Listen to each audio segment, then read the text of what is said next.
சமையலறையில் நானும் சக்கரையா நீ படிக்கும் அறையில் நான் கண்களா புத்தகமா உன் சமையலறையில் நானும் சக்கரையா நீ படிக்கும் அறையில் நான் கண்களா புத்தகமா நீ விரல்கள் என்றால் நான் நகமா மோதிரமா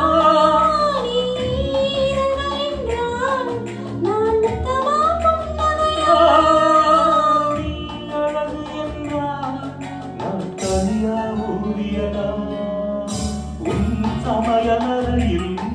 நான் உப்பா சக்கரையா